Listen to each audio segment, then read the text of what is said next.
Caramel.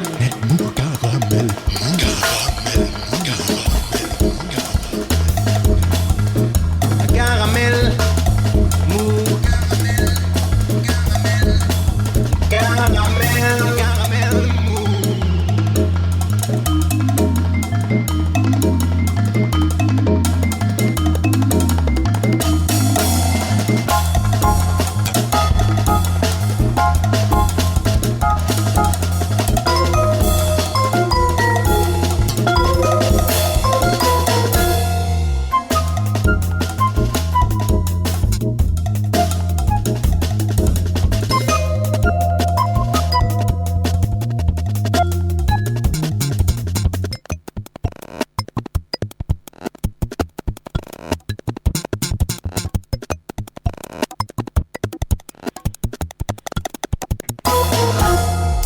Alors que commence l'examen parlementaire du dernier projet de budget du quinquennat Macron, un certain nombre d'études et d'articles de presse commencent à dresser un bilan de quasi 5 ans de choix budgétaires présidentiels. Et le président des riches n'y gagne pas en volonté redistributive.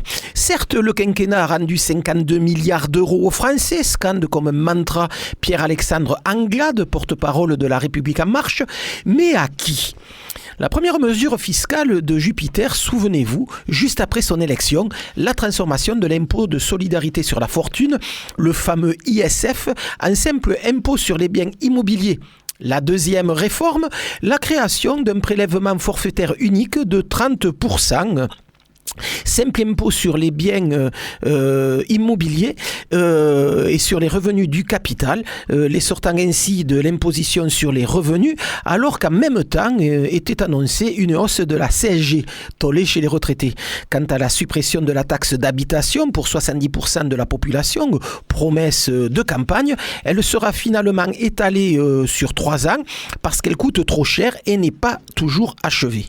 Autre mesure qui ne va pas dans le sens de cette redistribution autoproclamée par le gouvernement, la baisse de 5 € des APL en 2017, leur nouveau mode de calcul en 2018 et la réforme de l'assurance chômage cette année. Ces décisions touchent avant tout les plus pauvres, écrit cette semaine dans Libération Pierre Madec, économiste de l'Observatoire français des conjonctures économiques. Autre mesure annoncée de manière grandiloquente par Jupiter le 12 juillet dernier et qui n'est pas inscrite dans le projet de budget 2022, le revenu d'engagement. Je présenterai à la rentrée le revenu d'engagement pour les jeunes qui concernera les jeunes sans emploi ou formation et sera fondé sur une logique de devoir et de droit, avait-il promis. Quand les journalistes demandent aux membres du gouvernement où en est la concrétisation de cette promesse d'aide de 500 € par mois, on leur répond bientôt, ou alors on leur répond le travail est encore en cours, ou encore c'est en cours d'arbitrage. Au ministère du Travail, on explique même que ce terme n'a jamais été utilisé. Un parlementaire LREM ayant eu également cette semaine cette analyse définitive, ouvrez les guillemets, ce n'est pas au moment où l'on manque de serveurs et de personnes dans les chantiers qu'il faut laisser penser qu'on va filer 500 € aux jeunes. Fermez le banc. Sur les premières années du quinquennat, France Stratégie, une institution rattachée au gouvernement, évalue à 5,1 milliards le coût de la fin de l'ISF et de l'instauration de la flat tax à 30%.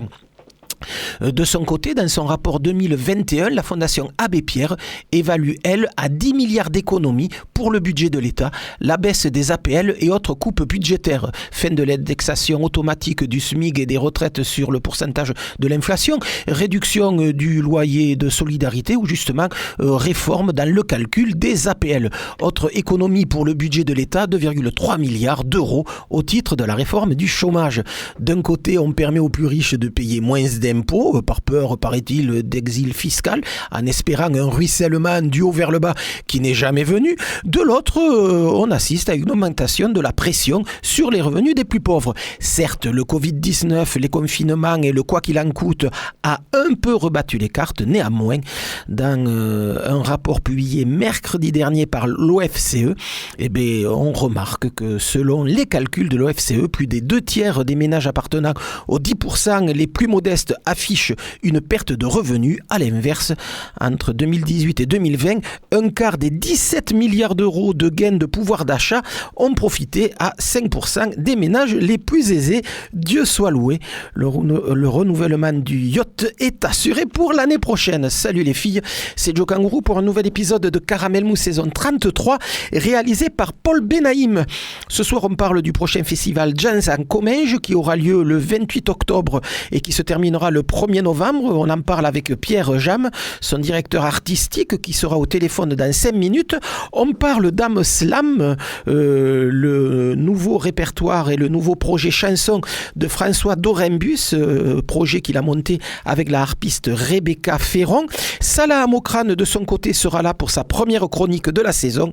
Et puis notre bon professeur Thibaut clôturera cette émission hebdomadaire avec une nouvelle chronique de cinéphilie décalée, foutraque, érudite et néanmoins essentielle. Mais on commence tout de suite par la nouveauté de la semaine.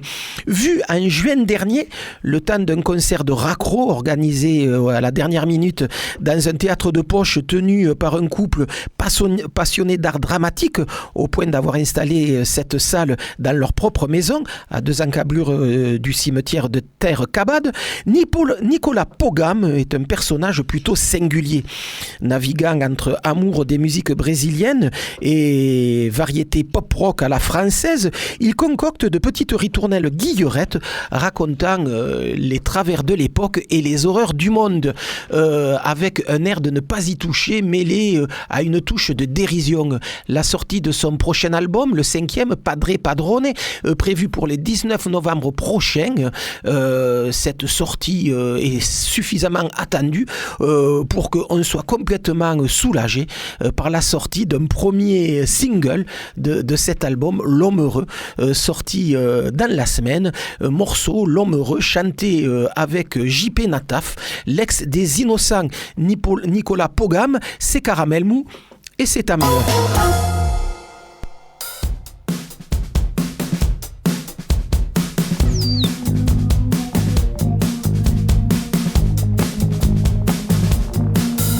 C'est pas que je dis non, c'est pas que je fuis la chanson, mais une idée me poursuit et me dit: l'homme est heureux, en somme, l'homme est heureux, en somme. Ouvre la mer, voici un miracle qui opère, voici des migrants qui savent faire. L'homme est heureux, en somme, l'homme est heureux, en somme. Alors puisqu'il est heureux, on va rajouter quelques dieux, on va leur choisir des icônes, des padres et padrones. Alors puisqu'il est heureux, on va vivre 1000 ans ou 2, on va voir qui bastonne et qui fredonne.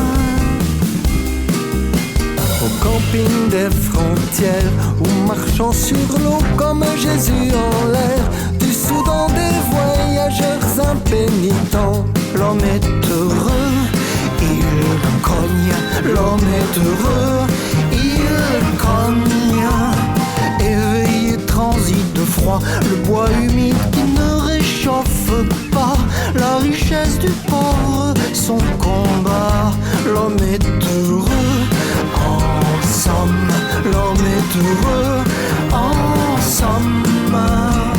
Alors puisqu'il est heureux, on lui vend toujours bien mieux, des centaines de bagnoles, des mariages à bandoles. Alors puisqu'il est heureux, on lui ferme vraiment les yeux, dans les cours et les écoles.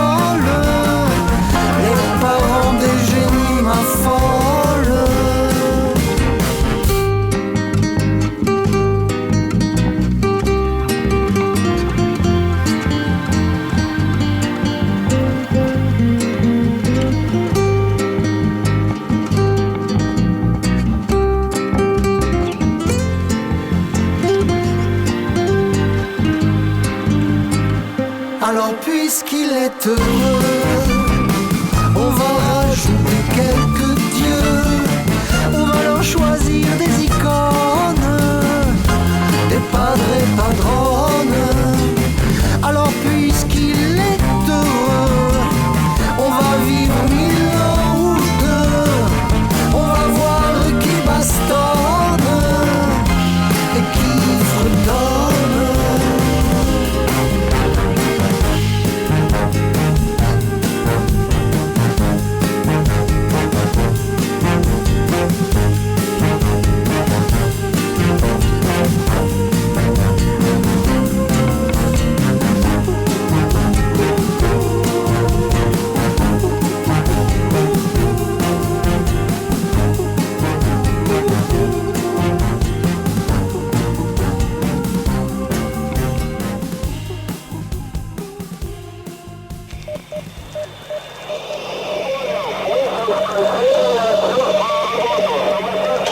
Qu'est-ce que c'est?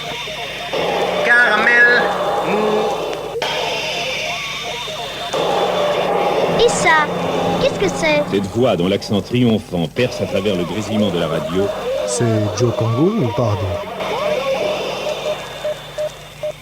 Pierre Jam, bonsoir. Allô? Allô? Oui, bonsoir. On vous entend faiblement, mais on vous entend. Vous téléphonez depuis Saint-Gaudens, puisque à partir de la semaine prochaine, du 28 octobre au 1er novembre, très exactement, commencera la 18e édition d'un festival jazz en Comminges qui en est donc déjà à sa 18e édition, festival qui revient à Saint-Gaudens après deux éditions annulées pour cause de Covid-19. Comment êtes-vous en ce moment? Vous êtes plutôt soulagé par l'arrivée prochaine de ce festival? Mais vous savez, on est soulagé, mais on est inquiet, parce que de toute manière, on a été obligé, pour des raisons de contrat qui avaient été signés il y a quelque temps, enfin déjà pas mal de temps, de tenir nos engagements. Trop au niveau effectivement de l'évolution de la crise sanitaire, comment ce serait. On a choisi une période qui n'est pas forcément très porteuse, c'est la Toussaint, pour cause de, on n'avait que cette date-là pour avoir une salle, donc on est quand même relativement inquiet, mais aucune raison que ça se passe mal. Voilà. La programmation de cette 18e édition a été difficile à concocter? Non, la programmation, c'est toujours, de toute façon, elle n'a pas été difficile parce qu'on avait déjà des engagements pris à la fin de l'année de 19, donc ça n'a pas été difficile. Mais ce qui a été difficile, c'est effectivement de voir avec les musiciens leur disponibilité, s'ils étaient vaccinés, pas vaccinés, etc. Donc il y a beaucoup de contraintes supplémentaires qui sont venues s'ajouter. Et nous, on était obligés quand même vis-à-vis de nos partenaires qui avaient déjà contribué du public, on était obligé de faire quelque chose. Voilà. Un festival qui est porté depuis le début par une association, le CLAP, oui. Et les bénévoles ont été remobilisables assez facilement? Non, il y a au niveau des bénévoles, vous savez, il n'y a pas de souci. Il y a toujours, comment voulez-vous, un noyau dur qui travaille autour de moi et de la nouvelle présidente. J'ai aucun souci de ce côté-là. Donc à partir de là, tout se met en place rapidement au fur et à mesure qu'on avance vers le festival. Donc on va reparler de ce festival Jazz en Comminges. C'est quoi exactement Jazz à Comminges? C'est un festival de jazz de plus dans le paysage des festivals qui en comptent déjà pas mal, des festivals de jazz. C'est une façon d'introduire de la musique et de la culture dans un territoire qui en est un peu dépourvu. Comment il a été conçu, ce festival? Écoutez, le festival a été conçu, c'est tout simple. C'est moi qui ai créé le festival en 2003, à l'époque où j'étais le premier adjoint de la ville, et il se trouve que j'ai connu une personne qui s'appelle Madame Colombe Lafitte, qui est l'épouse d'un musicien qui a été très connu, qui s'appelait Guy Lafitte. Guy Lafitte, un grand saxophoniste. Et qui est né à Saint-Gaudens et qui a fait toute sa jeunesse à Saint-Gaudens et qui revenait assez souvent à Saint-Gaudens pour faire des achats. Donc elle m'a dit, mais je ne comprends pas que vous ne fassiez rien pour mon mari, qui est quand même de chez vous, etc. Or, il se trouve effectivement que dans les années où Guy Laffitte jouait dans les années 60, le jazz était très connu en Comminges, en particulier à travers le Jazz Hall de France. Il y avait des concerts un peu partout. Donc on s'est dit, bon, en plus c'est une bonne occasion pour valoriser et valoriser l'image du Comminges. Voilà comment le festival est né. Donc, si vous voulez, la première année, il y a eu, avec Colombe Laffitte, une journée hommage à son mari, avec, on a baptisé l'école de musique qui est devenue conservatoire Guy Laffitte, on a Bertrand Tavernier qui est venu même présenter un film autour de minuit, etc., sur le jazz. Beaucoup de personnalités étaient là pour lui rendre hommage. Ça a été un très grand succès, et on s'est dit, ça a été un succès, on continue. Voilà. Et le fil conducteur de la programmation, c'est lequel Le fil conducteur, vous savez, le jazz maintenant, le nom de jazz ne veut plus dire grand-chose. Bon, ça a été effectivement, vous avez ce qu'on appelle les standards, et ensuite maintenant, les frontières du jazz n'existent plus. Donc tous les musiciens, on touche pratiquement tous à tous les styles. Voilà. Donc, si vous voulez, on reste jazz, mais on aborde quand même tous les styles. Et ça va du jazz fusion, ça va au jazz rock, ça va un peu, voilà. Parce que c'est la volonté des musiciens qui, eux, de règle générale, ont pratiquement tous une formation classique, en plus, vous voyez. Et c'est vrai que sur la programmation du festival de cette année, ça va autant sur les musiques manouches que sur... Que les musiques du monde. Voilà, que les musiques du monde. Oui, un peu tout. C'est aussi un équilibre que vous essayez de garder, ce côté un peu, j'allais dire mainstream, un peu pour tout public et pas simplement pour initier. Non, il faut rester. Moi, je tiens à ce que ça reste tout public. Il faut pas aller très loin.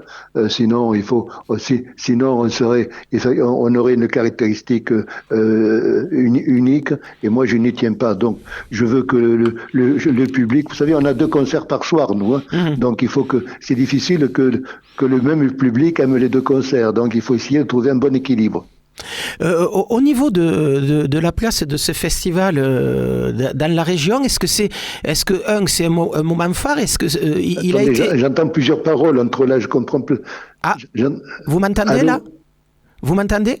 Là, je vous entends, oui. Voilà, je disais, est-ce que ce festival-là, c'est une façon de dynamiser la région, c'est une façon d'ancrer aussi un certain aspect de la culture dans un territoire qui est pas forcément fourni en offre culturelle le reste de l'année?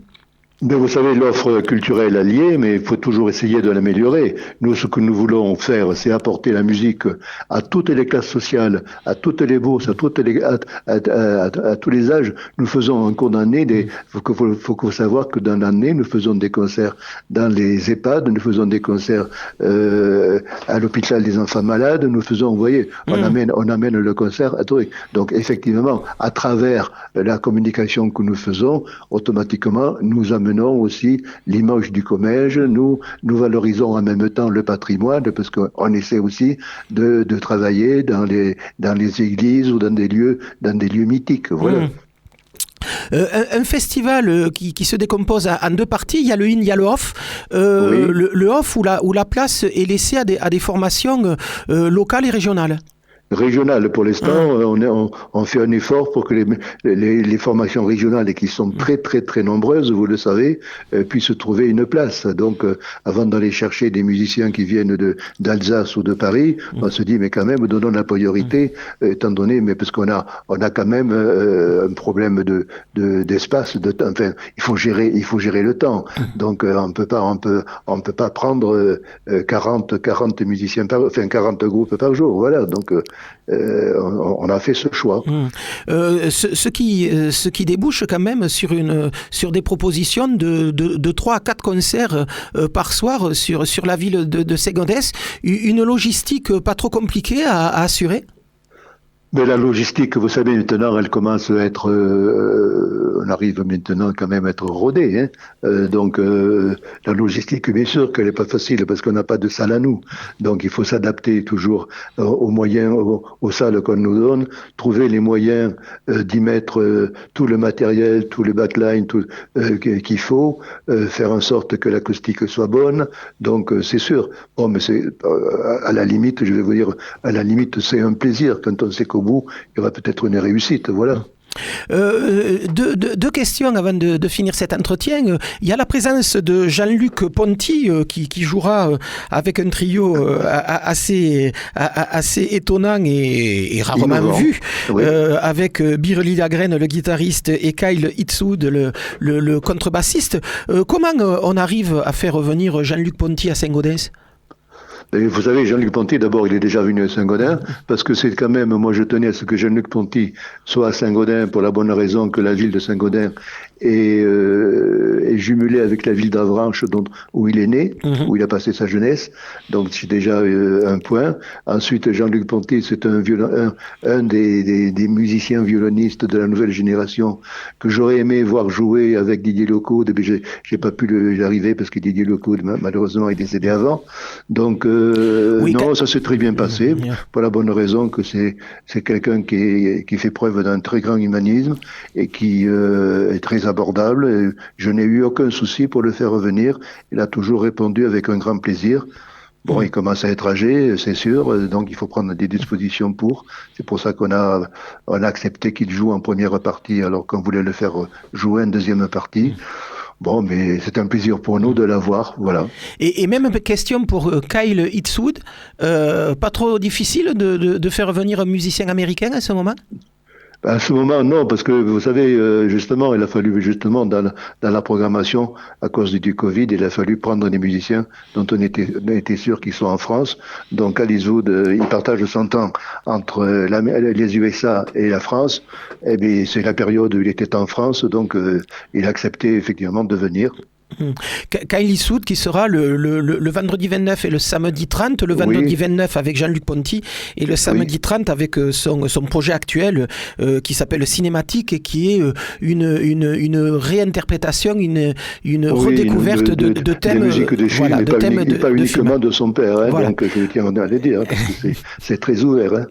Bon, écoutez, Pierre Jam, merci de nous avoir appelés. Je rappelle simplement que Jazz en Comminges va commencer le 28 octobre, dans 15 jours, et se terminera Moi, je me permets de vous dire que si vous avez dans vos auditeurs des gens, ou en particulier des jeunes, qui veuillent venir, bon, mis à part le premier soir, où je pense que, bon, on a une jauge illimitée cette année, il y aurait peut-être beaucoup de monde, mais les autres soirs, qui m'appellent directement, vous donnez mon numéro, on leur fera les meilleurs tarifs, autres que ceux qui sont sur les flyers. Hein. Très bien. Donc, nous, on tient à ce qu'on ait le plus de monde possible. Quand je vous dis les meilleurs tarifs, ça pourrait être pour des jeunes, mettons, enfin des étudiants. Mais voilà, avec carte d'étudiant obligatoire. 12 euros pour la soirée de concert. Très bien. Donc, proposition faite en direct à l'antenne sur présentation de sa carte d'étudiant.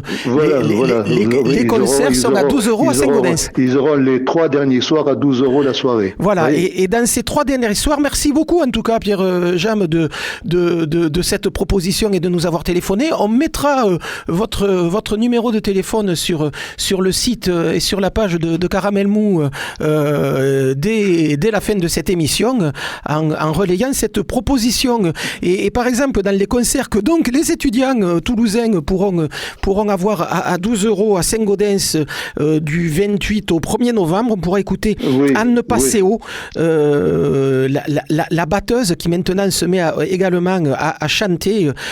Son dernier album Bright Shadow est assez formidable, et on va s'écouter et on va se quitter en écoutant un morceau d'Anne Passeo, Neanda. Merci beaucoup Pierre Jam de nous avoir téléphoné. Merci de m'avoir appelé, merci à vous, et je vous souhaite une très bonne soirée et peut-être de se retrouver au festival si vous le souhaitez. Sans doute. À bientôt, au revoir. À bientôt, au revoir.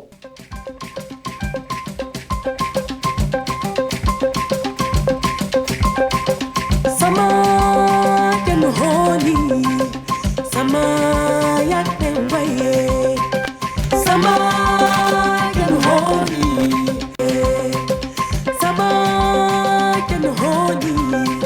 Sama sama na ye aye.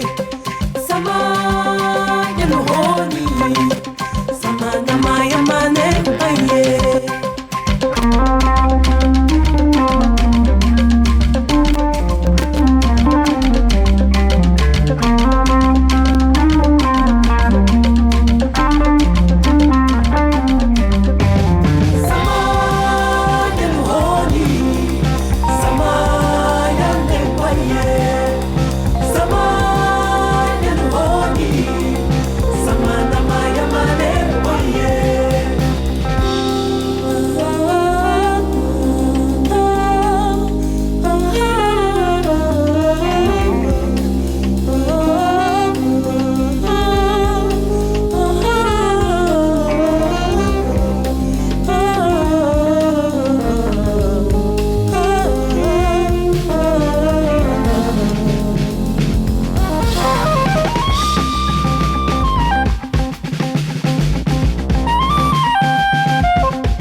Voilà, on vient d'écouter Anne Passeo qui est programmée dans le cadre de la 18e édition du festival Jazz en Comminges, donc qui se déroulera du 28 octobre au 1er novembre. Et Anne Passeo est prévue dans cette programmation le 29 octobre. La suite tout de suite avec François Dorembus. Bonsoir. Salut. François Dorembus qui vient nous parler d'un nouveau projet, mais d'un nouveau projet, ça c'est un peu de l'esbrouf, puisque c'est quand même un projet qui est né d'un EP 5 titres sorti en 2018, donc il y a déjà 3 ans, et projet que finalement vous avez réinventé et reconstruit avec une jeune harpiste toulousaine, Rebecca Ferron, alors que dans sa première mouture, la mouture enregistrée en studio, c'était voix et pleine de machines. C'était voix et machines, c'était un concept, comme on dit, d'album solo. En fait, j'ai passé quand même beaucoup d'années bon, bien sûr, à maqueter, que ce soit autour du Commando Nougaro ou de mes projets personnels à écrire, mais à travailler vraiment toujours avec des musiciens toulousains. On en parlait à l'instant. Hein. C'est vrai que depuis 20 ans, 30 ans, vu mon âge canonique, j'ai pu assister à tout ce terreau, ce jardin musical, toulousain, et qui n'est pas que toulousain d'ailleurs, une espèce d'éclosion et de profusion heureuse, hein, je disais, même si ça nous pousse un peu dehors parfois, là, les anciens, en tout cas que ça nous rajeunit pas, ou que ça nous maintient jeunes, je sais pas, enfin tout ça est plein d'ambiguïté et tout est vrai. Donc j'ai beaucoup travaillé en effet avec des musiciens que j'adore et plutôt divers. Voilà, on rappellera que Leila Martial a pu enregistrer avec vous, mais également Marc Desmereaux.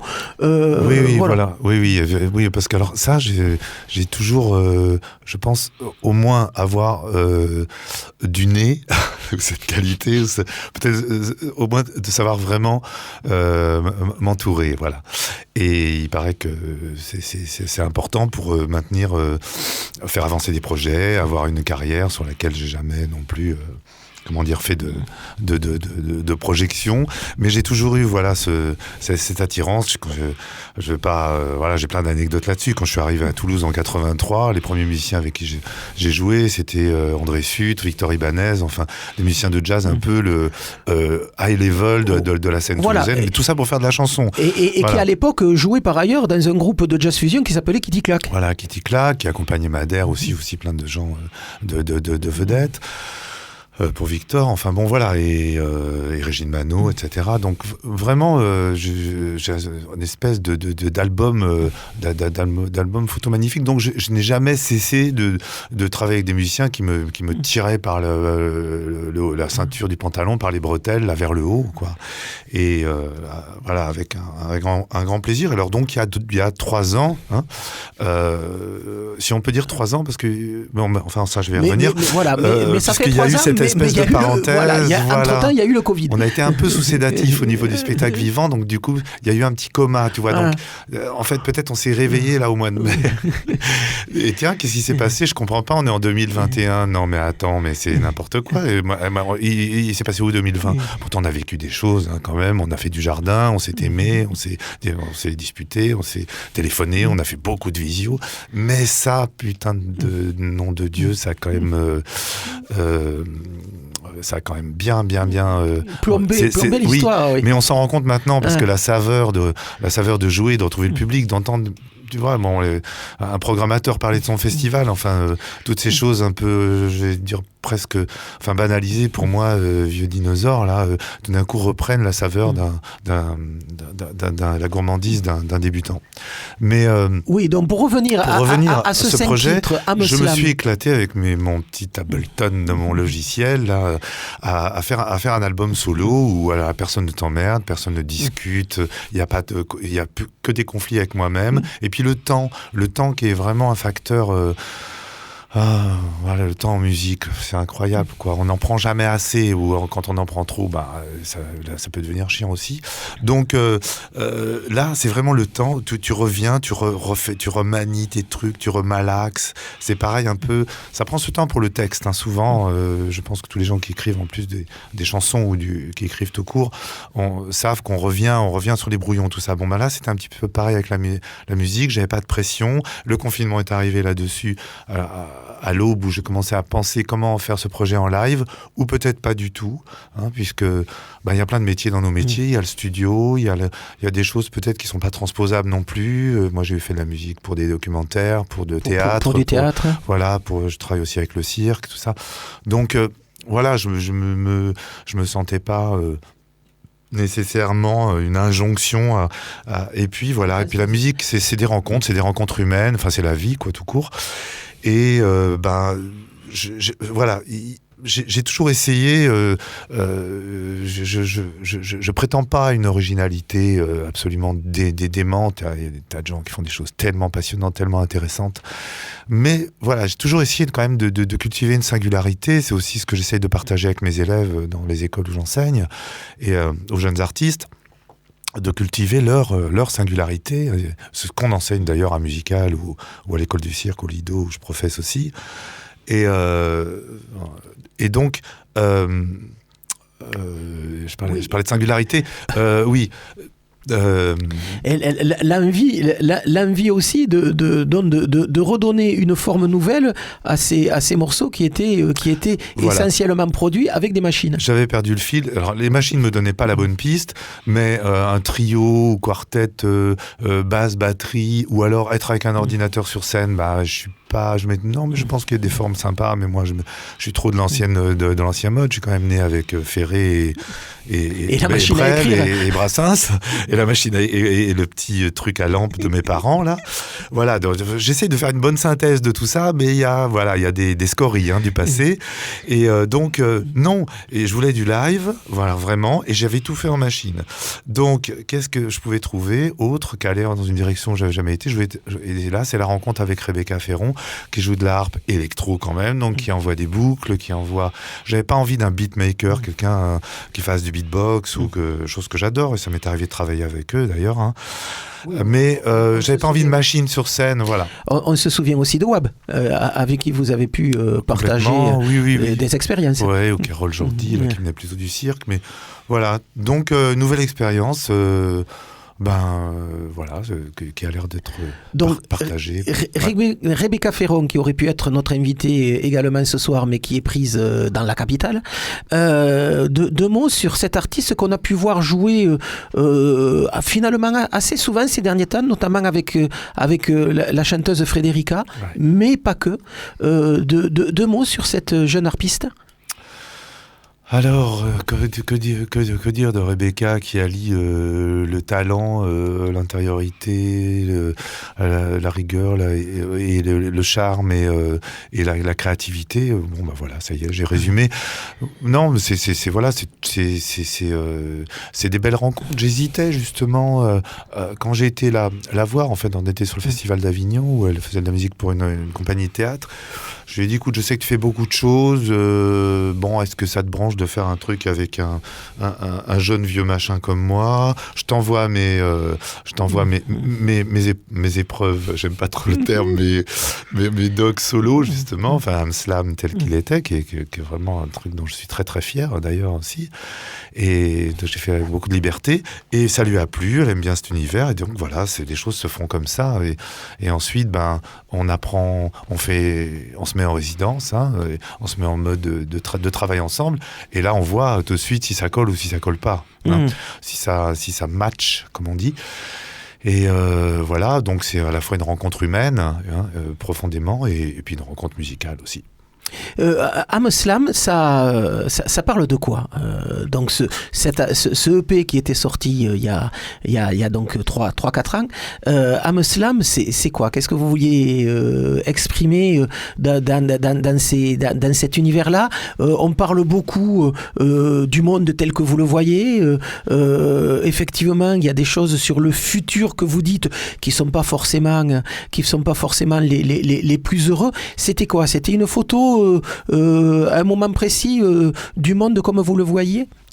Alors, je ne sais pas qui a dit qu'on chante toujours la même chanson, mais ça fait longtemps que j'essaye de trouver cette bonne alchimie entre ce qui m'anime profondément. Je fais pas partie de ces gens qui mettent juste du texte pour aller dans la musique et faire joli, et même des fois des gens qui font de grandes carrières comme ça, ou en tout cas des carrières très commerciales.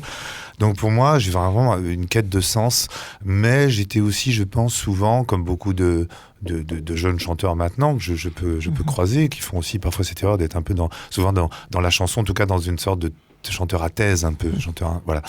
Et là, ce qui me plaisait bien, c'était de travailler vraiment. J'ai travaillé beaucoup en atelier d'écriture avec des gens différents, avec des slammeurs, avec une slameuse, Amandine Monin, pour pas la nommer, à une période sur Kenerviews, un autre spectacle que j'ai fait avant, avec des circassiens. Et tout ça m'a laissé des traces d'une exigence de poésie, mais avec d'images et de petits scénarios, mais avec toujours cet arrière-plan de oui, de chanteurs engagés et un peu émotionnels, enfin voilà. Mais non, l'engagement pour moi, c'est pas un secret, en tout cas pour toi et pour beaucoup de gens qui me connaissent. Je suis aussi quelqu'un de militant, je suis à la CGT Spectacle, je suis quand même un activiste, en tout cas, si ce n'est révolutionnaire, mais en tout cas bien en ce qui concerne le spectacle vivant, bien présent auprès des institutions, etc., dans le travail qu'on peut faire et la défense des droits sociaux, en tout cas dans mon métier, des artistes et pas que. Et je mélange pas les choses. Pour moi, c'est vraiment d'abord la militance. Pour moi, c'est du bénévolat. C'est pas, je fais pas ça sur scène quand je suis payé. Mais voilà, il y a quand même ce petit plan. Voilà, bon, j'aurais aimé aussi être un chanteur très burlesque hein.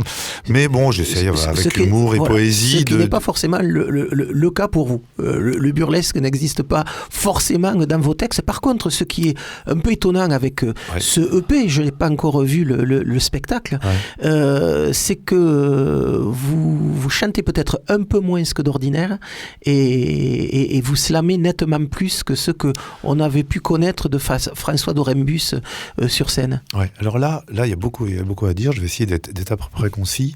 Finalement, le chanter-parler, spoken word, plus que le slam, hein, parce que c'est pas vraiment du slam que je fais, c'est quelque chose aussi c'est l'héritage de Ferré et de Gainsbourg, de tous ces gens qui m'ont marqué. Et après, la deuxième étape pour moi, c'est que j'ai beaucoup plus de facilité à donner de la place au verbe, à l'espace, et même à ma voix parlée, là, avec ma voix grave de baryton, un peu crooner, là. Et du coup, je préfère scinder, un peu comme font les Africains, c'est-à-dire, mais ça, je le sens instinctivement, c'est pas pour faire comme, et faire de la vocalise à côté, ou avoir du chant dans le langage imaginaire à côté, c'est quelque chose que j'ai toujours aussi cultivé. Et du coup, tu vois, si je te dis je suis un point qui pense, je m'auto-caricature, mais c'est pas pareil, je suis un point qui pense, là dans ta face, voilà. Et qui entamera le morceau que l'on va écouter dans 3 minutes. La suite pour Amslam, il y a quelques représentations qui ont été données fin août à la CAFPO. La suite pour ce projet? Alors, il y a le vendredi prochain, donc le 22 octobre, salle Pugibet, 20 chemin Pugibet à Toulouse, à 10 minutes du métro Bordeaux-Rouge. On fait un concert dans salle Pugibet. C'est un concert dans une salle privée, mais enfin, c'est un concert qui est complètement ouvert au public. Hein. Je fais donc le dimanche une captation de à peu près de 20 minutes, une demi-heure à la Cour des Miracles, au studio de la Cour des Miracles qui lui est 38 chemin de Moulis. Oui. Alors là, il faut m'appeler pour venir parce que c'est relativement limité, les places sont limitées. Me dites pas il va falloir donc vous allez sur mon site. Hein, je croyais qu'il fallait qu'on mette le numéro de téléphone à la suite de celui de Pierre Jam. Pourquoi pas? Ouais, ça fait beaucoup de numéros de téléphone. On va ouvrir un répertoire. Voilà, il y a une petite montée à Paris qui est prévue. Je sais pas si ce sera la Manufacture de la chanson, ça s'est pas fait encore, mais en tout cas il y a une salle à Montreuil qui nous accueille et une émission de télévision aussi sur le net qu'on va enregistrer à Paris au mois de mars. C'est vraiment un projet qui débute et dans cet embouteillage de la rentrée dont on parlait tout à l'heure, de report et dont je suis moi-même acteur et victime aussi, puisque j'ai beaucoup de dates jusqu'en décembre et ensuite après ça va être un peu le désert. Le désert, tout à fait, voilà. C'est un petit peu difficile, même les gens qui nous suivent et les sympathisants des projets autour de la compagnie que je porte, ils ont fait leur prog avec tous les reports, plus les nouvelles choses, plus les choses fabriquées pendant la Covid ou qu'on n'a pas pu jouer juste avant. On va avoir des échos de ça en 2022, 2023. Et voilà, moi j'ai pas eu trop d'annulations. Je m'estime de toute façon déjà très très très heureux de retrouver le public et la scène depuis avec les différents projets, que ce soit le Commando Nougaro, Tempo de la balle avec le jongleur Thibaut Toucourt Et ce nouveau projet Donc, depuis le mois de mai. Amslam, ce nouveau projet, dernière question, un projet discographique sur un réenregistrement avec Rebecca Ferron de ces morceaux-là? Oui, pourquoi pas. Après, c'est un peu compliqué de ce qu'on appelle un projet discographique maintenant, parce que là, j'ai un éditeur que ma case, François Bloch, que tu connais, qui s'occupe très très bien de tout mettre en ligne, en streaming, et tout, sous les titres, les clips, les machins et tout. Donc du coup, l'étape studio, oui, toujours. L'étape sortie de CD, ouais, alors c'est... Bon, c'est pas l'objectif. Et pour être tout à fait honnête, moi, je fais pas de plan. J'ai jamais fait de plan de carrière sur un projet naissant.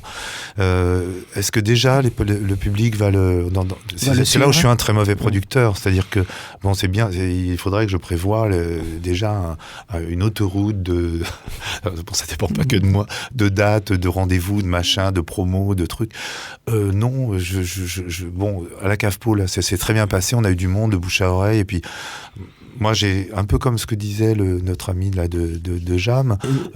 Pierre Jam. Je suis quand même attentif à ce que je fasse soit accessible et reçu. Et je pense que les gens qui sont pas nécessairement dans l'univers des textes que je dis, etc., ou de ce que je peux raconter avec cette âme slave, mais qui est plutôt une âme slave en fait, puisque bon, je suis fils d'émigrés polonais.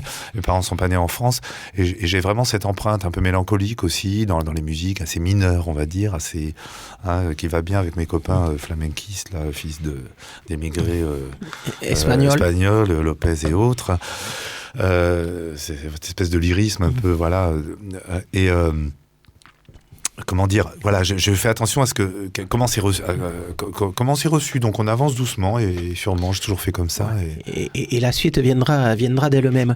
En tout cas, voilà, un nouveau projet, enfin, réinterprétation d'un projet vieux de 3 ans de François Dorembus, Amslam, joué cette fois, non pas avec des machines, mais avec la harpiste Rebecca Ferron. On se fera l'écho des divers concerts qui ne manqueront pas d'arriver pour ce duo. Et là, on va écouter un morceau, 1 et 2. 1 et comme être, 1 et 2. Oui, parce qu'avec ton accent, on voit, moi je redis 1 et 2. Voilà, tu vois, mais c'est moi, comme le lait et le lait. On fera des exercices d'orthophonie hors micro. Non, mais c'est trop tard. c'est un peu vrai aussi. 1 et 2, donc François Dorembus, Rebecca Ferron à la harpe. François Dorembus, on le retrouve dès la semaine prochaine en concert et on en reparlera, nous, vendredi prochain. Merci Jean-Philippe. Je suis un point qui pense. J'ai 2 hémisphères, 2 cœurs. L'un ne se voit pas, l'autre se donne. 1 et 2.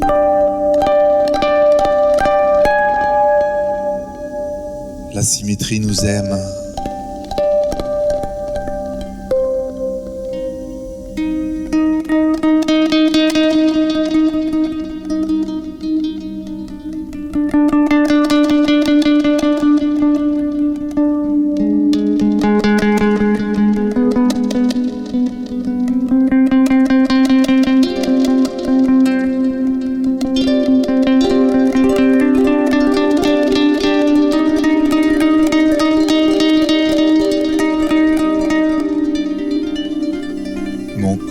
Équilibre. Je viens de l'accident. Tout va de pair en ce monde. Le papillon a des ailes de miroir.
te coûte.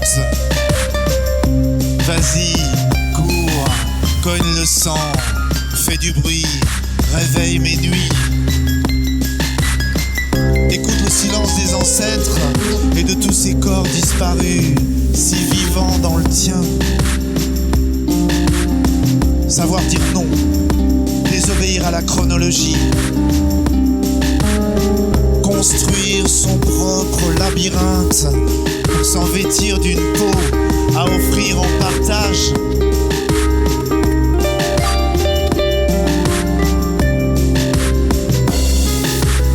Sentir sous les doigts le goût du vertige.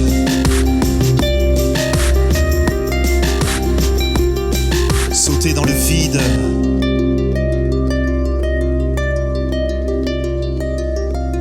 Sans mourir.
La mer est dangereuse, même s'il n'y a pas d'eau dedans. Quand on creuse dans la baie du Mont-Saint-Michel, on trouve plein de chapeaux de boy scout. Où avez-vous appris à dire autant de conneries? Caramel.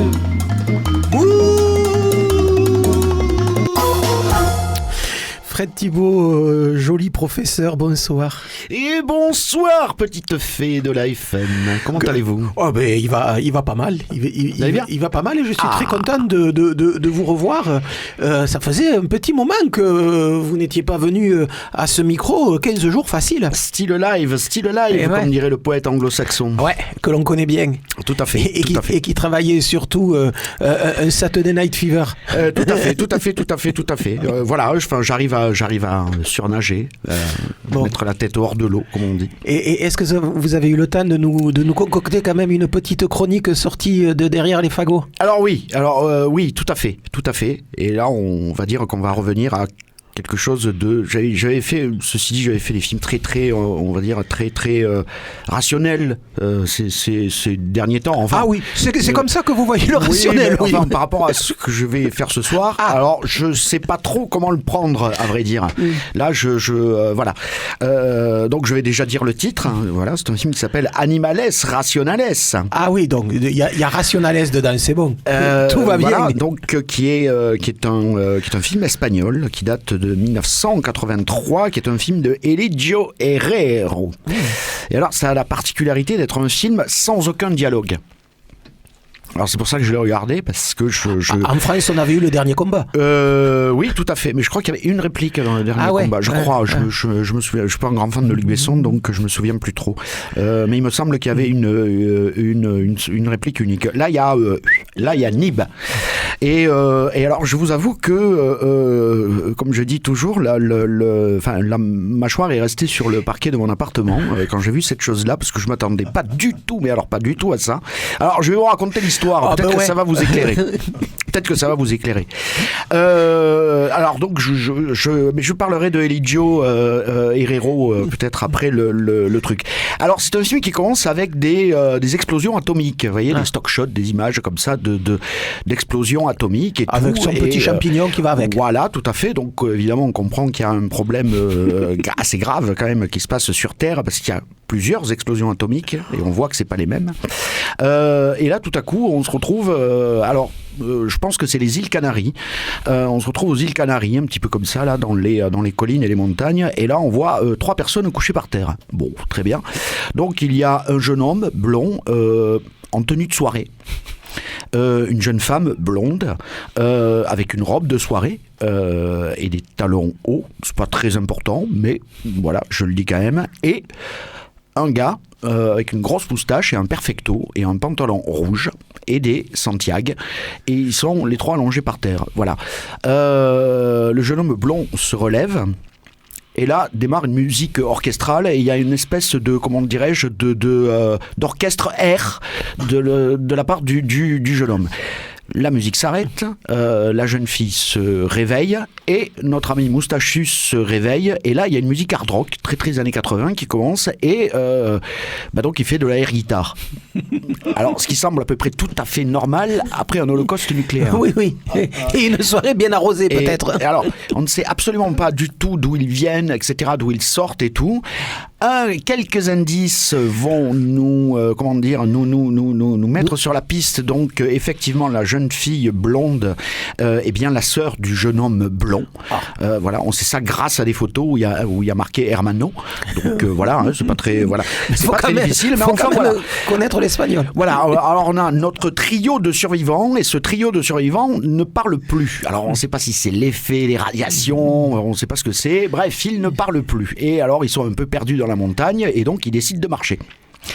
Ils arrivent sur une plage, ils se font attaquer par des crabes. Mais des gros crabes. Oui, enfin des crabes, enfin petits, gros. Ouais. Alors voilà, alors ils sont pas contents, alors ils crient comme ça, il y a des plans très très rapprochés sur les gens comme ça qui hurlent, qui font « Ah mon Dieu, quelle horreur, des crabes !» Enfin, ils parlent pas, ça c'est moi qui le dis. Et puis on voit des gros plans de crabes qui ont pas l'air si méchants que ça, en fait, qui marchent un peu comme ça, tout doucement. Un crabe. Donc on se dit, normalement, ça devrait être une séquence un peu, un peu terrifiante, mais ça l'est pas du tout. On sait pas s'il faut rire, s'il faut considérer ça comme sérieux. Bref, l'aventure continue. Et il marche comme ça dans la montagne, et là, tout à coup, paf, arrive un chien. Alors, on se dit, dis donc, c'est la bombe atomique a laissé un chien. Voilà. Et il s'avère que ce chien est très sympa parce qu'il commence à chasser des lapins, voyez, des choses comme ça, qui ramènent à notre trio. Bon. Mais notre ami Moustachu, lui, ce qui l'intéresse, c'est la jeune fille blonde. Ben voyons. Et alors, donc, au bout d'un moment, il va craquer. Et alors, il lui arrache sa robe. Et alors là, chose étonnante, parce que là, je pense qu'on est à peu près à un quart d'heure, 20 minutes de film. Le film fait 1h40. La jeune fille ne sera quasiment plus habillée de tout le film. C'est-à-dire qu'elle sera toute nue. Eh bien oui, mais c'est normal, pour retrouver une garde-robe, ça a l'air d'être compliqué. Ce qui n'est pas nécessairement désagréable, mais ce qui est un petit peu étonnant. Voilà. Et donc, petit à petit, le chien continue donc à chasser ces lapins qui ramènent au trio. Bref, on sent que tout ce groupe-là est en train de régresser. Donc, à un moment donné, la jeune fille blonde a l'air de dire, mon frère, quand même, ça fait longtemps que, vous voyez ce que je veux dire et tout, et elle y accorde ses faveurs. Alors là, on se dit, tiens, c'est quand même quelque chose, on passe quand même dans quelque chose d'assez étonnant. Alors, et forcément, après, les deux hommes, là, commencent un peu à se frotter, parce que, bien évidemment, il faut emporter le trophée. On est en 83, c'est pas un film très progressiste, j'ai oublié de préciser. Il faut quand même emporter le trophée, donc, qui est cette jeune fille. Ils commencent à se frotter, mais ils se disent, c'est quand même bien si on reste ensemble. Tout ça est sans parole, je le répète, c'est bien quand même si on reste ensemble et tout, parce que comme ça, on va pouvoir se revivre et tout. Bref, le chien continue à ramener ses lapins, ils font du feu, etc. Ils mangent des fruits, c'est une espèce comme ça d'Éden, peut-être quelque part une réinterprétation de la Bible, là j'y pense. Mais comme ça fait longtemps que vous l'avez pas lu, vous ne pourrez pas complètement vous prononcer. J'y pense maintenant. Bon bref, alors tout ce petit monde comme ça là se déchire un peu, comme leurs vêtements d'ailleurs, et alors ils commencent à se fabriquer des espèces de slip. Avec de la peau de lapin. Avec de la peau de lapin. Ils ont des espèces de slips comme ça, en peau de lapin. Enfin, c'est assez surréaliste. Les chaussons aussi en peau de lapin. Enfin voilà. Et alors bon, on se dit voilà, ok, d'accord. Alors on a vu un holocauste nucléaire, on a vu une partie de air guitare, on a vu des circulations dans la montagne, l'arrivée dans un oasis, une affaire d'inceste, des scènes de sexe en veux-tu, en voilà, puisque forcément, il n'y a rien d'autre à faire. Il n'y a rien d'autre à faire, donc il faut bien s'occuper. Qu'est-ce qui peut bien arriver ? Eh bien, figurez-vous que à un moment donné, le chien va se dire tiens, finalement, moi aussi, j'emmènerais bien le trophée. Donc, qui, je le répète, est la jeune fille blonde. Et donc, écoutez, la jeune fille blonde devient l'amant de ce berger allemand qui finalement est fort sympathique puisqu'il ramène des lapins. Alors, je précise que la scène est hors champ quand même, voilà. On n'est pas non plus, c'est pas non plus n'importe quoi comme film, ça a quand même certaines prétentions. Ça a l'air quand même. Autoristiques. Bref, les deux gars sont pas du tout d'accord, décident de sauter sur le chien quand même au bout d'un moment parce que il faut bien remporter le trophée, donc qui est la jeune fille. Je répète, il y a eu l'holocauste nucléaire, etc., etc. Donc ce pauvre chien, lui, eh bien, évidemment, il ne va pas survivre à l'assaut de ces deux hommes comme ça, pleins de testostérone. Le pauvre va se faire écarter la mâchoire et va être donc laissé pour mort, ce qu'il est, effectivement. Et là, les deux hommes se disent comme ça, maintenant, il faut se friter. Et donc les deux hommes se battent dans la bagarre. Alors ça, c'est hallucinant. Il y en a un qui perd son slip. Il ne le remettra plus jamais. Donc il a ses petits chaussons en peau de lapin. Donc notre ami moustachu, je vais un peu spoiler, mais c'est pas très grave avec des films comme ça. Donc voilà, notre ami moustachu ne fera plus jamais de air guitare de sa vie. Il ne remettra plus d'ailleurs de jolis chaussons en peau de lapin, puisqu'il est mort. Et donc le frère et la sœur se donnent la main et ils partent comme ça sur une belle musique, donc dans ce bel oasis qui apparemment est situé aux îles Canaries. Alors, qu'est-ce que c'est que ça ? Qu'est-ce que c'est que ce truc ? C'est un film qui n'est jamais sorti en salle. C'est jamais sorti en salle, hein. C'est sorti en VHS. Je commence à comprendre sorti pourquoi. En VHS à l'époque.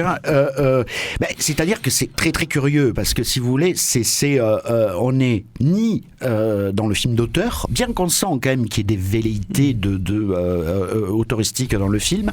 À mon avis, la musique est complètement pillée, soit dans des banques musicales, soit c'est de la musique d'autres films qui a été piquée et introduit dans le film.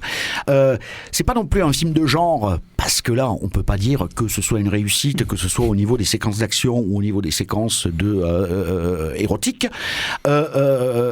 Tous les acteurs sont franchement mauvais, mais alors une espèce de niveau rarement atteint, je dois dire, et pourtant il n'y a aucune réplique.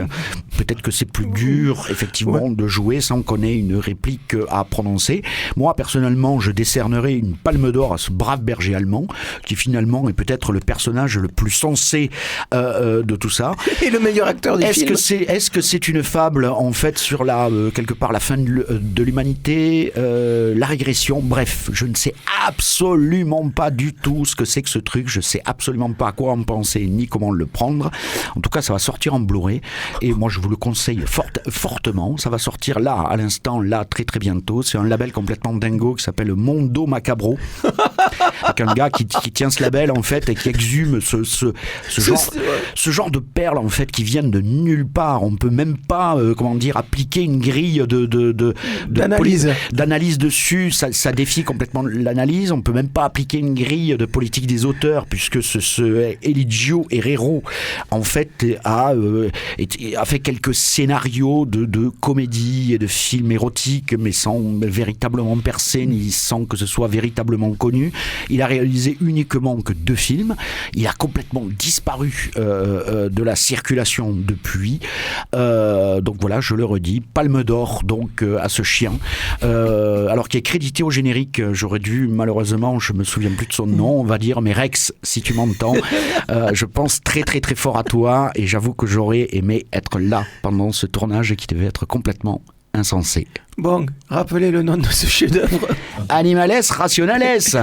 Rien que pour la prononciation en espagnol, je voudrais que vous la redisiez. Il faudra le chercher sous le titre anglais d'ailleurs, qui est Humans Animals. Oh, c'est vachement moins rigolo. C'est moins rigolo, ouais.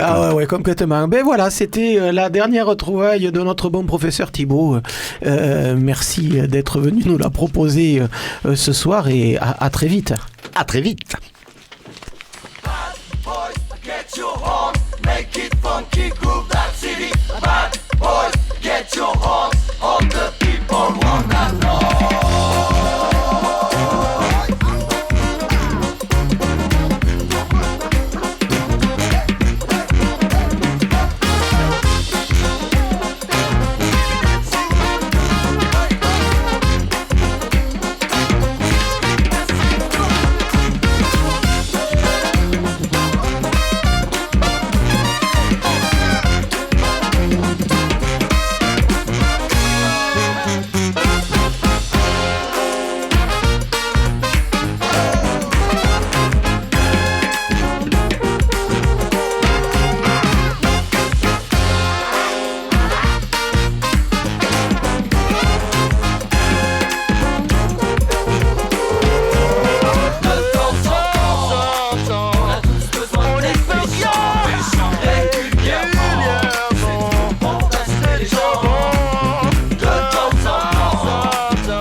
gentil. Non, on n'a jamais le droit de dire des bêtises. Crois aux gentils, aux méchants, que le monde est noir ou blanc. Oui, nous on est méchants. Faites des méchants. Faites des méchants. Faites des méchants. Qu'a-t-il des gentils, des méchants? Le monde est noir ou blanc. Ce que je vois, c'est que il y a les gens du pouvoir, il y a les gens du vouloir. Vouloir n'est pas pouvoir, circuler y a rien à voir. Comme des moutons coincés dans le noir. On a appris à rester dans l'enclos, à parler poliment à ceux qui nous regardent en haut. La politesse est une façade à escalader, pour voir la merde entassée de l'autre côté. Rien n'est plus violent qu'un politessien parlant calmement, pour demander à tous de lui sucer le gland. Il serait temps d'y mettre les dents. Lâche la paire ou affaire de lèche. Moi je préfère passer pour un connard qui tire ses flèches. Je clame ma liberté d'expression, celle d'insulter les cons, d'être malpoli et véritable plutôt que de passer sous la table.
Voilà.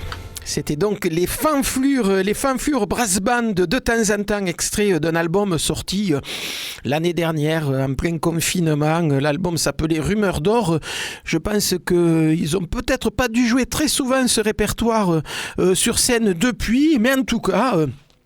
ce soir, ils seront au taquin à partir de 21h. Donc, l'ensemble des fanflures, 8 musiciens sur scène, ça fait du bruit, ça saute partout, c'est la joie, chanter en français ou en anglais, quelquefois que des instrumentaux, une bonne formation et une bonne fanfare Nouvelle-Orléans toulousaine. La Nouvelle-Orléans l'a conçue comme ce que l'on écoute actuellement à la Nouvelle-Orléans quand on parle de fanfare, c'est-à-dire un mélange de sons directement issus des années 20 et des années 30, mais également avec du funk, avec des rythmes un peu chaloupés.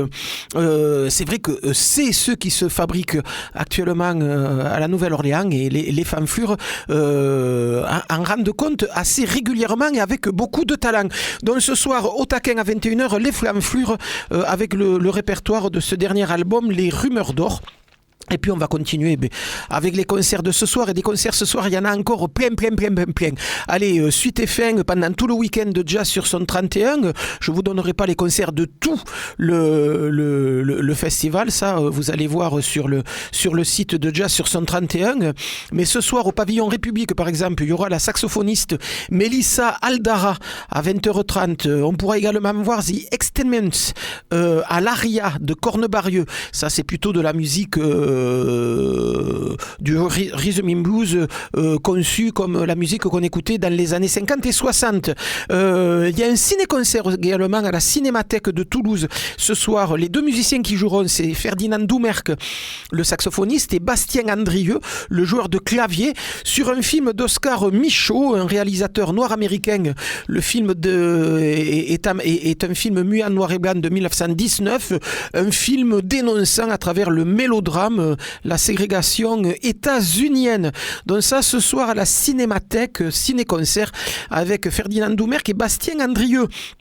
Toujours ce soir, dans le cadre de Jazz sur son 31, au Théâtre des Mazades, l'organiste Thierry Ekech et l'accordéoniste Lionel Suarez, en duo autour du répertoire j'ai oublié son nom, du joueur de tango, de l'inventeur du nouveau tango. Concert tango ce soir, revu et corrigé par Thierry Ekech à l'orgue et Lionel Suarez à l'accordéon. Enfin à la Cave Poésie, toujours dans le cadre de Jazz sur son 31, Billy H, évocation théâtrale des fêlures de la chanteuse Billie Holiday. Ça, on peut aussi le voir demain soir. Au Taquin dont les femmes fuirent brass band, on en parlait il y a 30 secondes. À 20h30 au Centre culturel Bonnefoy, Mes nuits avec Patty, spectacle bâti, lui, autour de la figure de Patti Smith par la chanteuse Fanny Tatic. Spectacle là dans le cadre du festival des Tours de Chant. Ce soir au Bijou Chanson avec Nicolas Fressinet en piano-voix. Et puis, puisqu'on parle du bijou, signalons le mardi 19, mardi prochain, à partir de 20h30, la reprise des fameux blind tests acoustiques de Lucas Lemoff et de Nicolas Vesoni. Lucas Lemoff au piano, Nicolas Vesoni à la trompette ou à la guitare. Ça dépend des fois. Blind tests qui se faisaient d'ordinaire à l'itinéraire bis, qui ont été arrêtés l'année dernière parce que le spectacle faisait trop de bruit. La mairie de Toulouse a évidemment couper le robinet de ce lieu qui est toujours vécu par la mairie comme un lieu qui avait appelé à voter contre Moudenc aux dernières municipales. Je dis ça, je dis rien. Allez, reprise là aussi à l'Archipel, place Arnaud-Bernard, des soirées sur le fil. Ces soirées organisées par Laurent Avizou, soirées dédiées à l'improvisation et aux rencontres pluridisciplinaires, avec ce soir la plasticienne Virginia Lédin, la danseuse Alice M, le duo Jobo, batterie, guitare électrique, et puis un autre duo, Latitude 2250, trompette et tambour. Ça se rencontre, ça se mélange, ça joue ensemble, ça joue séparément. Il y a toujours des choses étonnantes à voir dans ces soirées. Le fil, donc, à l'Archipel, place Arnaud-Bernard, ce soir à partir de 19h30. À la Candela, concert d'Amandine Bontemps, chanson jazz en trio à 20h30. Du rock au Ravelin à 19h30 avec Ashawa Shark, ça c'est plutôt un groupe punk garage, suivi de The Wild Zombie. On est plutôt dans du Voodoo Trash Blues, si vous voyez ce que je veux dire. N'oubliez pas que le Ravelin reste un des hauts lieux du rock garage à Toulouse, et c'est tant mieux, comme on a l'habitude de dire dans cette émission. Enfin, le dernier concert de la soirée, je les ai pas tous cités, il y en a énormément, c'est toujours pléthore les vendredis et les samedis à Toulouse en ce moment. Ça peut pas durer comme ça, sinon il y a plein de gens qui vont s'essouffler. Dernier concert proposé ce soir par Caramel Mou, et bien une soirée, un archer dans le Yucca. Ça se passera à la Cave à Rock, 3 boulevard des Minimes, avec dès 19h30 un triple plateau associant le groupe de la Cave, un autre groupe No Flûte, et enfin un troisième groupe, Spelti Rini, que l'on va écouter illico avec un morceau Pergélisol. Ça vous donnera un peu l'ambiance de la soirée ce soir à la Cave à Rock, boulevard des Minimes, et c'est là-dessus que Caramel Mou va s'achever. Spelti Rini, Pergélisol.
Voilà, je vous rappelle que ça, ce qu'on écoute en ce moment, c'est Spelterini, un groupe qui sera donc écoutable ce soir à la Cave à Rock, 3 boulevard des Minimes, dans le cadre d'une soirée Un archer dans le Yucca, Pergélisol. C'est le morceau que l'on était en train d'écouter et on va le laisser en fond le temps que je vous dise au revoir parce que Caramel Mousse c'est terminé pour aujourd'hui.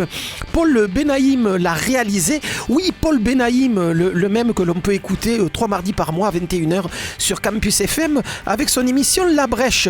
Jérôme GRC met Caramel Mou en ligne dans la semaine sur Facebook et sur YouTube.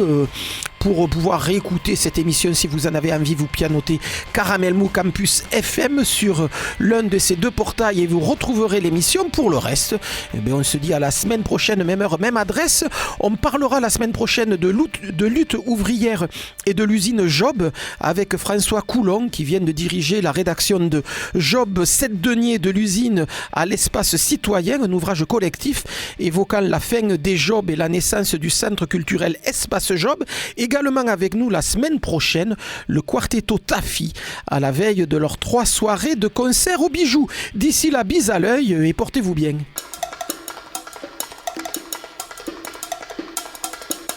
Caramel!